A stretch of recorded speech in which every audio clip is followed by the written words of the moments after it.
Bonjour à tous, je vous invite à vous abonner à cette chaîne, à aimer, à partager, à commenter ces vidéos, c'est très important. C'est une manière de nous soutenir. Merci à vous tous. Alors, comme l'a dit Emmanuel Noël tout à l'heure, vous le saviez, Silvio Berlusconi est décédé hier à l'âge de 86 ans. C'est un ancien président du Conseil italien. Il avait été hospitalisé vendredi dernier pour des examens liés à une leucémie chronique. Il a dirigé le gouvernement italien à 3 reprises entre 1994 et 2011. C'était un grand supporter de football. Il a été le patron du Milan AC pendant des années. On dit notamment que c'est lui qui a fait Giorgia Meloni. On en reparlera avec vous, Marie d'Armagnac. Et voilà. Oui.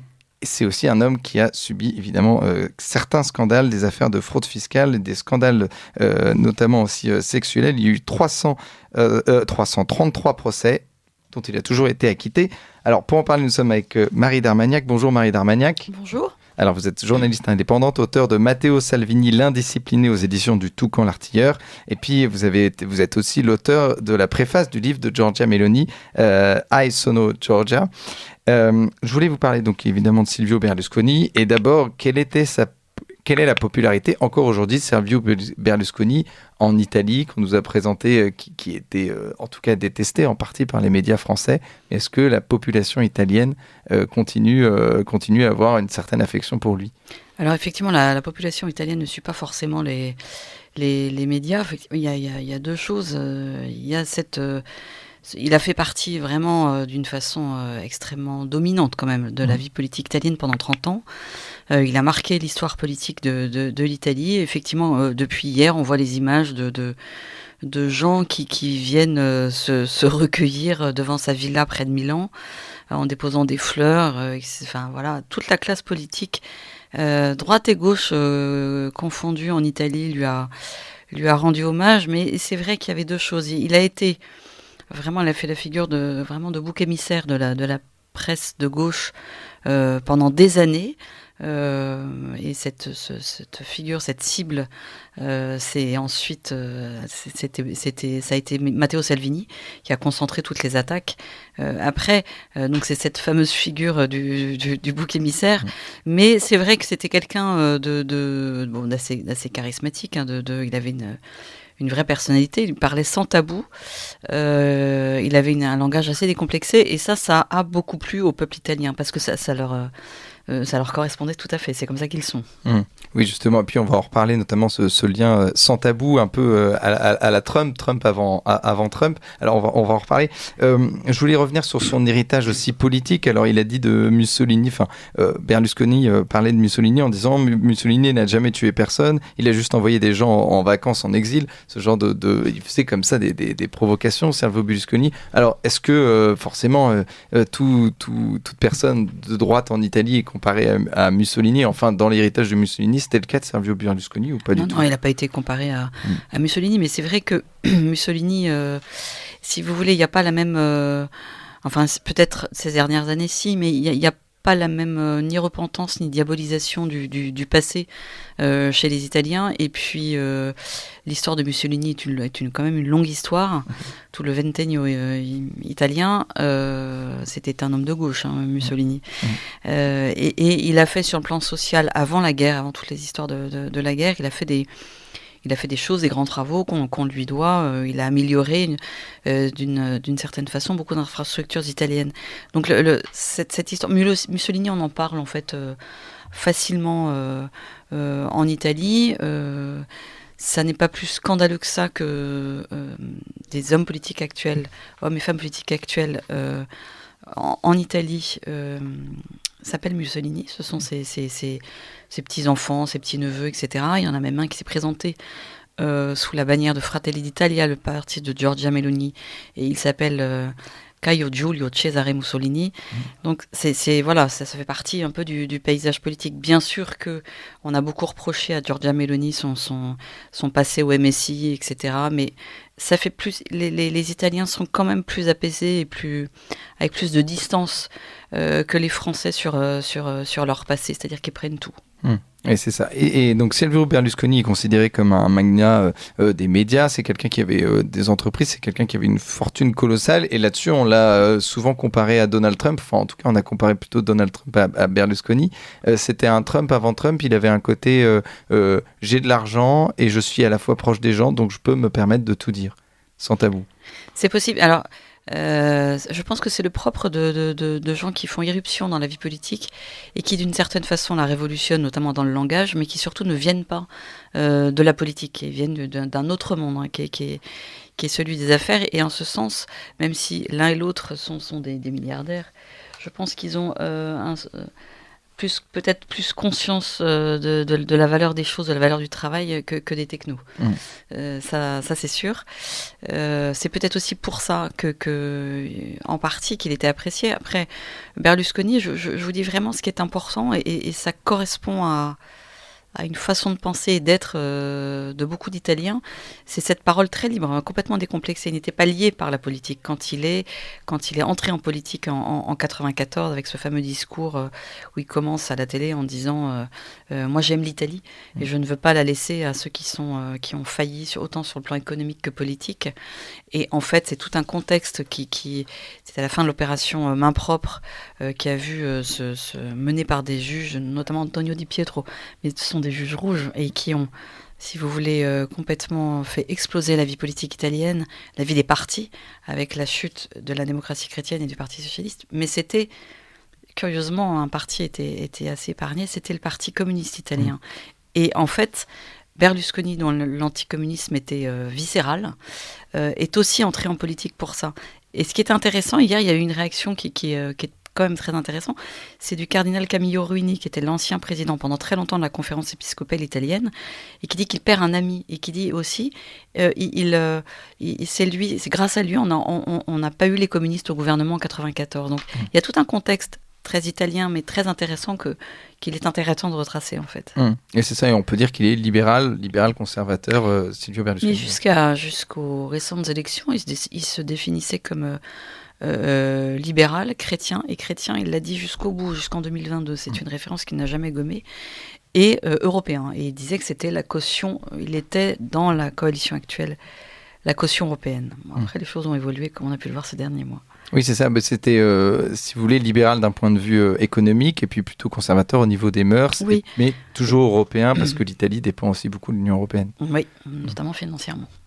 Alors justement, je voulais revenir là-dessus sur cette union des droites qu'a fait Silvio Berlusconi parce qu'il a réussi donc à rassembler des gens qui ne se parlaient pas et donc a réussi à faire l'union des droites en Italie, ce qu'a fait après Giorgia Meloni elle-même.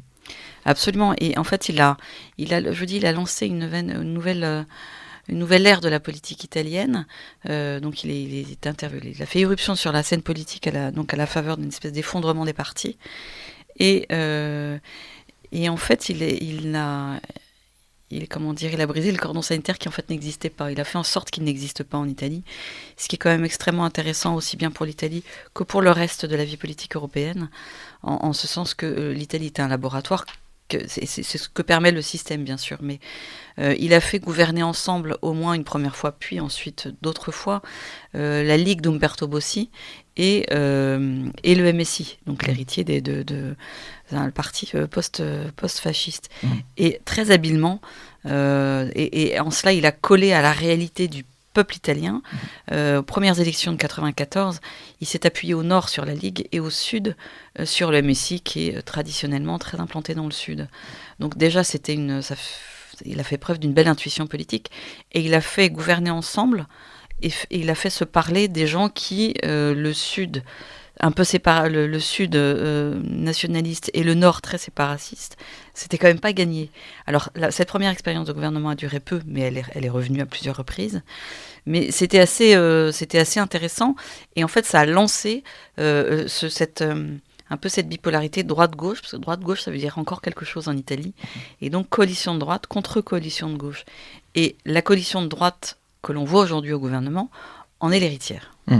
Donc l'héritière de Giorgia Meloni, on va revenir notamment là-dessus. Donc Silvio Berlusconi donc, est décédé hier à 86 ans. On dit donc qu'il était un libéral, conservateur, européen, qui a mené l'union des droites en Italie, mais qui n'était pas véritablement aimé des médias, qui n'était pas aimé notamment des juges, et il a été, en tout cas pour certains, victime d'un véritable acharnement juridique, notamment avec 33 procès dont il a toujours été acquitté.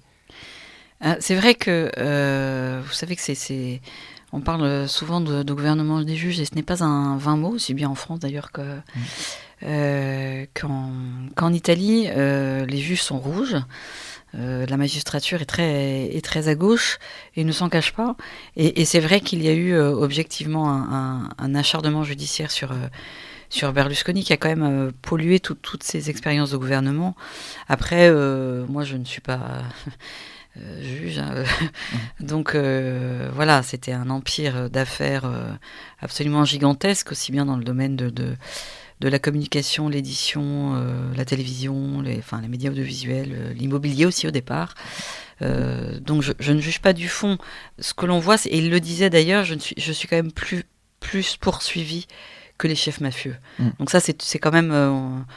En dehors du fond des affaires, si vous voulez, on peut quand même juger d'un certain acharnement de la magistrature à son endroit. Mais enfin bon, ça a été plus tard le cas de Salvini, quand il a voulu mettre quand il était ministre de l'Intérieur en 2019, qu'il a voulu mettre un frein à l'immigration. Voilà, il est encore Salvini encore sous le coup de procès pour ça. Donc voilà.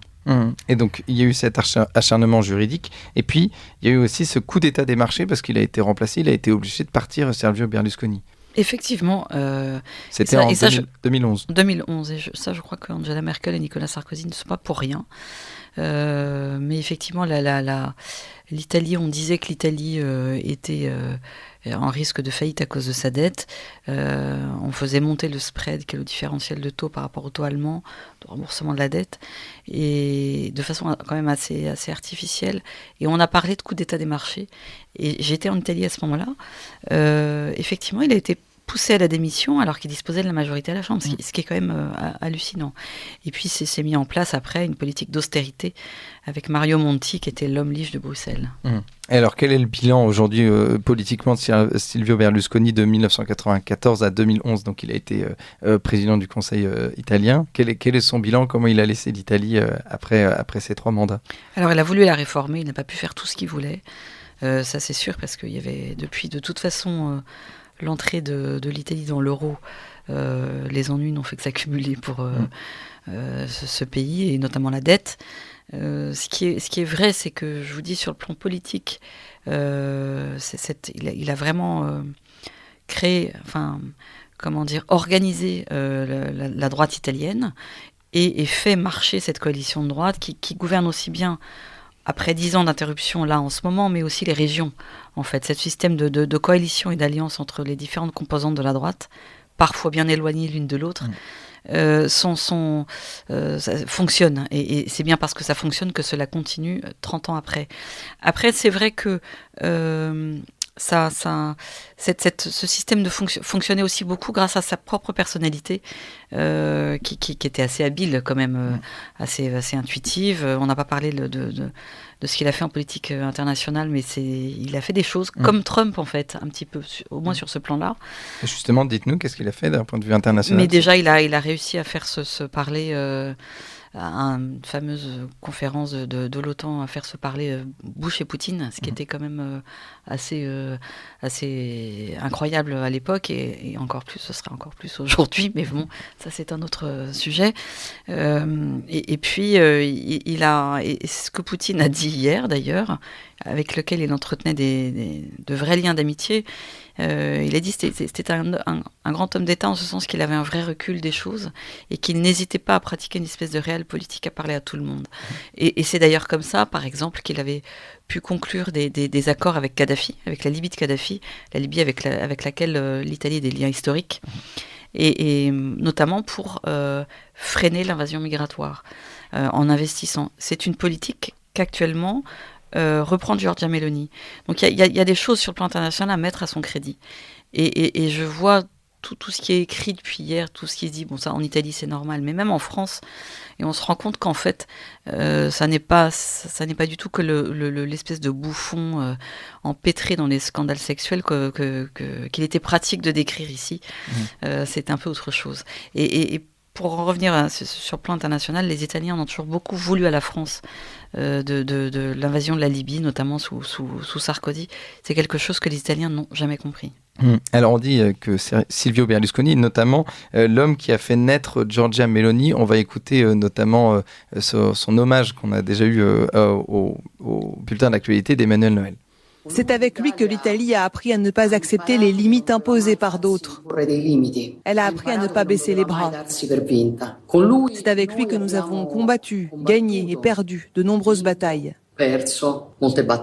C'est aussi pour lui que nous travaillerons pour atteindre les objectifs que nous nous sommes fixés ensemble. Au revoir Silvio. Voilà, pour lui que nous nous battons pour atteindre les objectifs que nous nous sommes fixés ensemble. Voilà, c'était vous écoutiez Giorgia Meloni. Alors, c'est l'homme qui a fait naître en partie Giorgia Meloni, Silvio Berlusconi. Alors oui, non, mais c'est vrai que parce qu'elle s'est quand même fait un peu toute seule. Puisqu'elle a un parcours militant très très très jeune, dès 15 ans, etc. Donc elle a gravi les échelons au sein du MSI, puis de Fratelli d'Italia qu'elle a créé. Mais c'est vrai que c'est lui qui, le premier, l'a nommé ministre de la Jeunesse pendant 3 ans, et elle avait une trentaine d'années. Et elle était propulsée comme ça. Lui ne la connaissait pas, mais il en avait entendu parler. C'est ce qu'elle raconte dans son autobiographie. Et en fait, il lui a fait confiance, mais il était comme ça. En fait, il essayait des trucs. Il était dans son action, dans ses paroles, ça c'est sûr, mais dans son action aussi, il a quand même brisé un certain nombre de tabous. Donc elle a connu sa première expérience gouvernementale grâce à lui, ça c'est sûr. Voilà, c'est ce qu'on peut en dire. Après, elle raconte depuis hier, elle a raconté dans la presse italienne que depuis qu'elle est arrivée comme chef de gouvernement, lui, je pense, était peut-être un peu dubitatif au début. Il était plus proche personnellement de Matteo Salvini. Et puis, il l'a plusieurs fois appelé, ils se sont plusieurs fois entretenus au téléphone, notamment ces derniers jours. Et il trouvait qu'elle se débrouillait très bien. Voilà, c'est ce qu'elle dit. En tout cas, c'est ce que les proches de Giorgia Meloni ont dit ces jours-ci. Alors Marie d'Armagnac, vous êtes notamment l'auteur de la préface du livre de Giorgia Meloni, Ai sono Giorgia, aux éditions Cora. Alors aujourd'hui, ça fait plus d'1 an que Giorgia Meloni est au pouvoir. Moins d'un an, depuis fin octobre. Depuis fin octobre, pardon, qu'elle est au pouvoir. Est-ce qu'on peut faire déjà un bilan de Giorgia Meloni Est-ce qu'elle arrive notamment à être cette, j'allais dire outsider, mais il ne faut pas dire ça sur cette radio, mais vous l'avez compris, comment elle s'est décrite pendant sa campagne? Alors c'est sûr l'épreuve du pouvoir fait qu'elle n'a pas exactement le même langage que pendant sa campagne. Je dirais que ça peut être comme le jeu politique. On voit la façon dont elle mène son action, qu'elle est liée déjà par les partis, ce qui est normal au sein d'une coalition, qu'elle a décidé très clairement de ne pas faire de vagues sur le plan international, notamment vis-à-vis de l'Ukraine. Après, on peut parler d'autres choses, pour pouvoir avoir un peu les mains libres sur le plan interne. Sur la crise migratoire, elle essaye de faire ce qu'elle peut dans un autre style que Salvini, dans les limites de ce qu'on... Bon, voilà, donc elle pousse un peu les choses, elle pousse les portes. Et puis ce qui est intéressant, en dehors de son atlantisme, dont elle n'a jamais fait mystère, et qui est assez marqué pour ce qui est de la guerre en Ukraine, elle est en train elle veut, si vous voulez, remettre l'Italie au premier plan international, notamment dans l'espace méditerranéen. Ce qui fait qu'elle n'a pas arrêté, elle est allée en Algérie, elle est allée 2 fois en Tunisie cette semaine, elle est allée en Libye, elle a noué un accord historique en Libye sur le plan économique, mais aussi, évidemment, la contrepartie, c'est bien sûr une contrepartie sur le plan migratoire. Et donc, elle veut remettre l'Italie au centre du jeu, notamment dans l'espace méditerranéen, et ça, c'est assez intéressant. On continuera évidemment à suivre la politique italienne avec vous, Marie d'Armagnac. On rappelle, vous êtes journaliste indépendante, auteur de Matteo Salvini, l'indiscipliné aux éditions du Toucan l'Artilleur, et puis auteur de la préface de ce livre, Giorgia Meloni, Ai sono Giorgia, aux éditions Cora. Merci à vous. Merci.